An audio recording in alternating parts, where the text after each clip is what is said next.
Hey everyone, my name is Susanna, but you can call me Suze. We're going to kick the day off by singing about God together. So everyone stand up and sing along.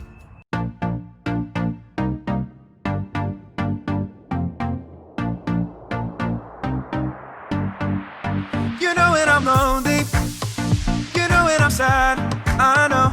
And then you are with me, yeah, you are with me. You know when I'm worried, you know when I'm mad, I know. And then I can trust you, yeah, I can trust you. You don't want perfection, you just want my best. And when my mind is racing, you will give me rest. God is greater, greater than my feelings.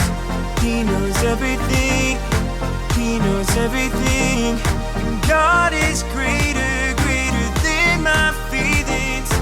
He knows everything, He knows everything. You know when I'm lonely, you know when I'm sad, I know. And then you are with me, yeah, you are with me. You know when I'm worried, you know when I'm mad, I know. And then I can trust you, yeah, I can trust you. You don't want perfection, you just want my best. And when my mind is racing, you will give me rest. God is greater, greater than my feelings. He knows everything, He knows everything. God is greater, greater than my feelings. He knows everything, He knows everything. You are greater than all I feel. You know it all and you always will. I trust in you with all that I've got. Doesn't even matter if I feel it or not. You are greater than all I feel. You know it all and you always will. I trust in you with all that I've got. Doesn't even matter if I feel it or not. God is greater, greater than my feelings. He knows everything, He knows everything. God is greater, greater than my feelings. He knows everything, He knows everything. Great singing, everyone. We all have feelings, but no matter what, God is greater than our feelings. That's what this Blueprint series is all about. Have any of you ever seen a TV show or a YouTube video about building or construction? Well, I have the honor of being one of the hosts of the hit construction show, Build It, with my good pal Skip. Take a look at what happened while we were filming our latest episode.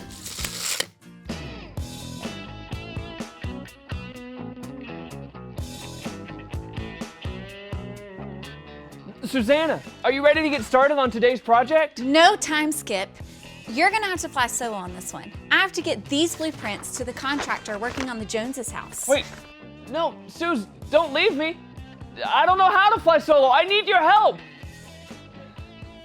Okay, maybe I can do this. What is this project anyway? A jelly bean dispenser for Jake Allman. Got it.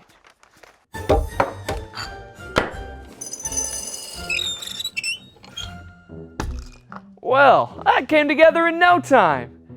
Now, what to do? What to do? What to do? What to do? Construction log. Time 5:42. This marks 10 minutes without Susanna. I've managed to complete the project all alone. What's next? Only time will tell.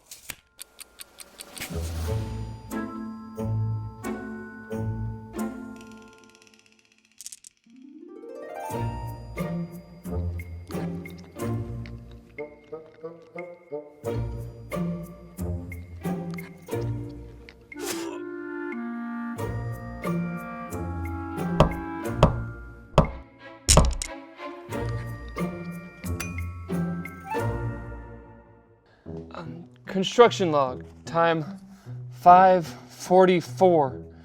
I've been trying the jelly beans, and of the 18 flavors I've tried, booger is my least favorite. Oh. Maybe I'll leave those for Susanna, if she ever decides to return.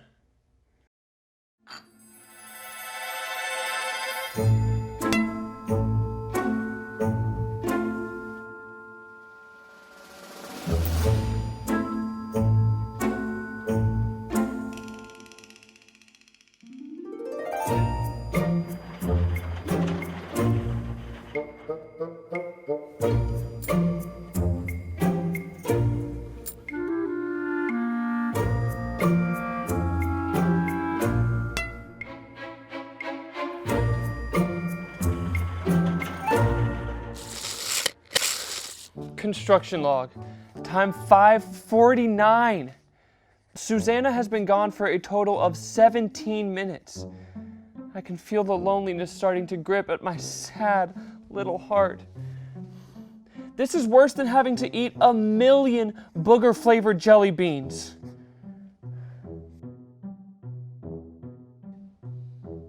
What are you looking at, Steve? You think you have it all figured out because you have a little friend there? Well, just you wait.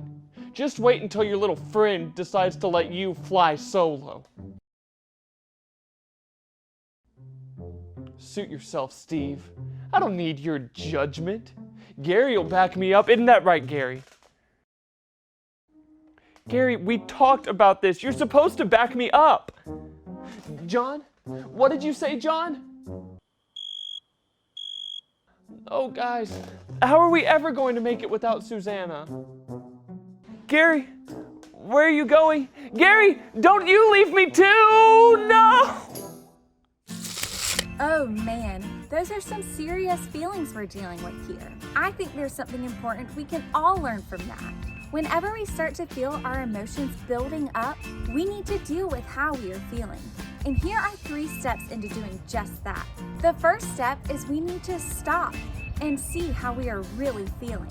This can be tough, but it's so important because if we're not careful, we can let our emotions get the best of us.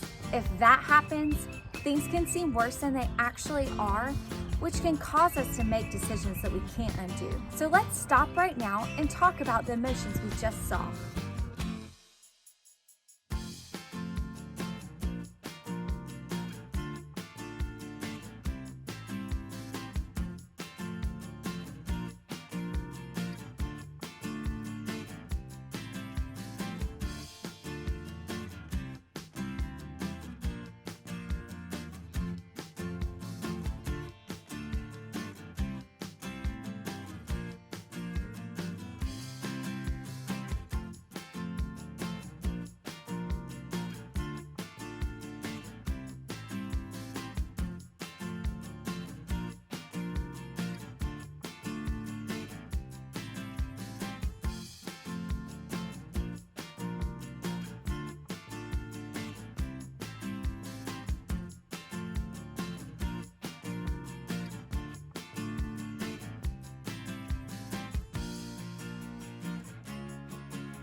Skip sure was feeling pretty lonely when I left the shop that day. And I know what it's like to feel lonely. Loneliness can get to us in lots of ways. Like if someone doesn't want to hang out with us, or if we can't go to school for a while. If we're not careful, we'll start to believe that no one wants to be around us or cares about us. That's when we need to do step 2, which is look at what's really going on. Skip missed me because we always work together, but then he created these other friends for himself. But if Skip would have looked, he would have seen that I left because I had another important project to work on, not because I didn't want to hang out with him or help him. And if Skip would have looked even closer, he would have seen that he's never really alone at all. I know this because of step 3, which brings me to the next part of how we should deal with what we feel. Listening. If Skip would have listened, he would have learned that Jesus is always with him. We've got to listen to God's blueprint for life, the Bible. God gave us the Bible as the blueprint for how we should deal with what we feel. Here, check this out. Hey everybody, listen up! Here's what God has to say. Where is everybody? Hello? Anyone? What's up, man? We're all right here. Oh, that's a relief. I was beginning to feel really lonely. I get that. Everybody can feel lonely sometimes, but listen up.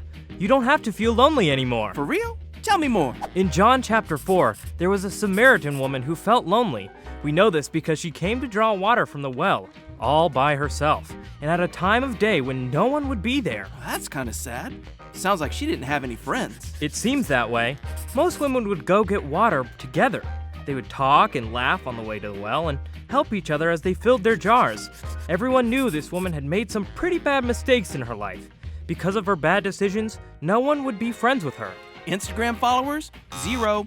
Think you could say that. So Jesus was traveling from Judea to Galilee.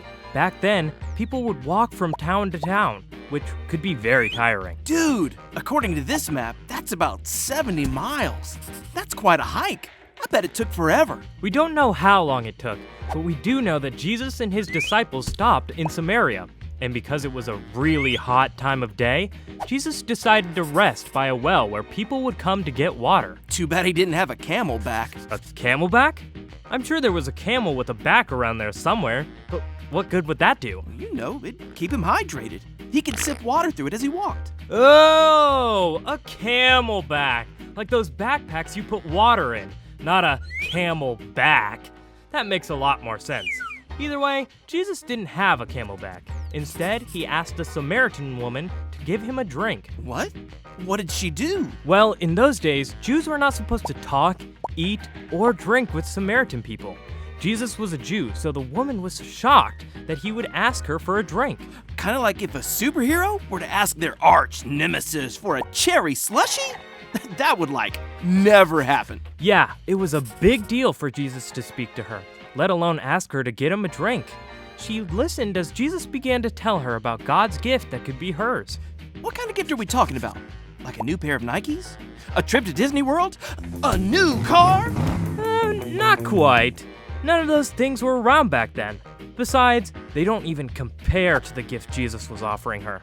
He told her about the gift of living water. Is that the kind of water you chug down on a hot, sweaty day? No, it's not that kind of water that you drink, but the kind that helps you to never be thirsty again. Just like water satisfies our thirst, Jesus satisfies our hearts.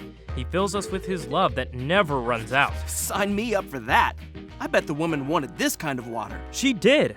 She had been living a lonely life, and she hadn't always made the right decisions. In fact, Jesus told her everything she had done. Oh, like when she spit her vegetables out in her napkin so her parents wouldn't know she didn't eat them?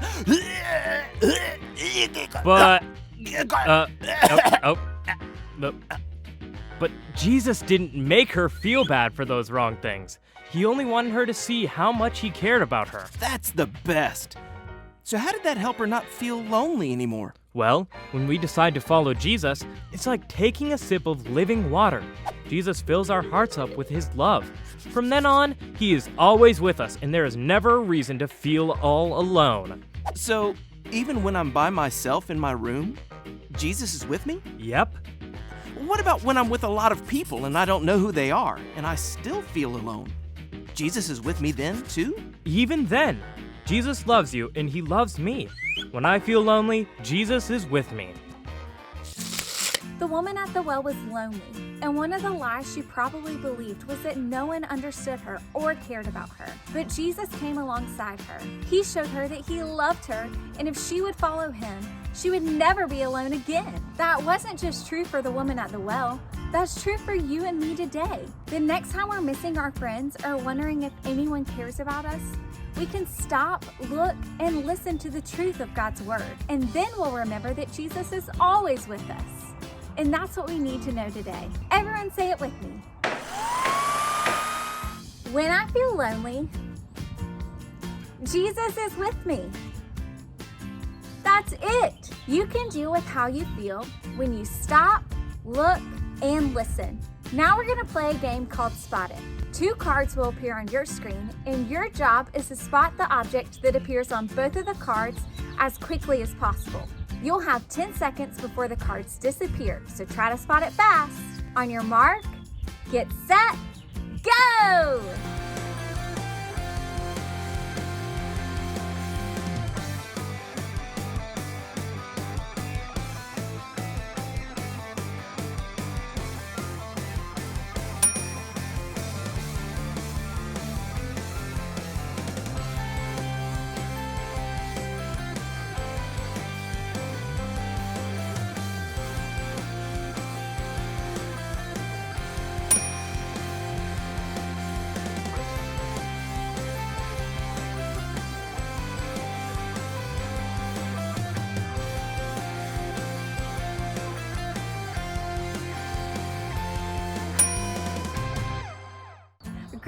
everyone. Now there's one more way that we can deal with our feelings, and that's to worship God by singing. So let's do it.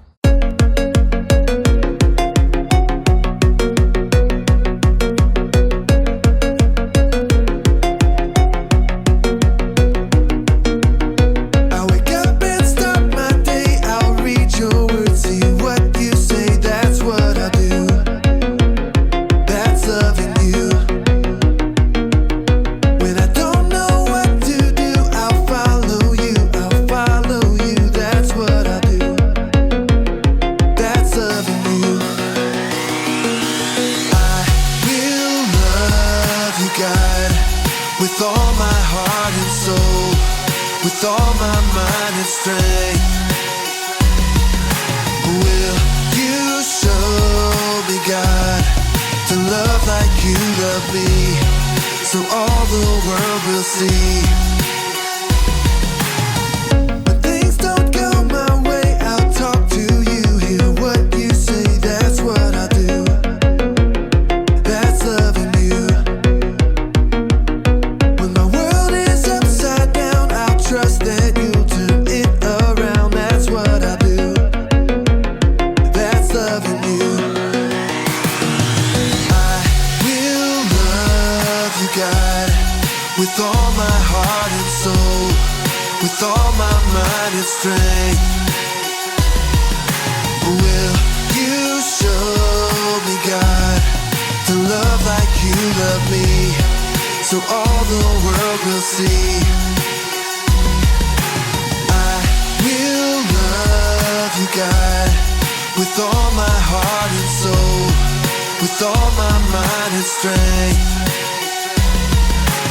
Will you show me, God, to love like you love me, so all the world will see?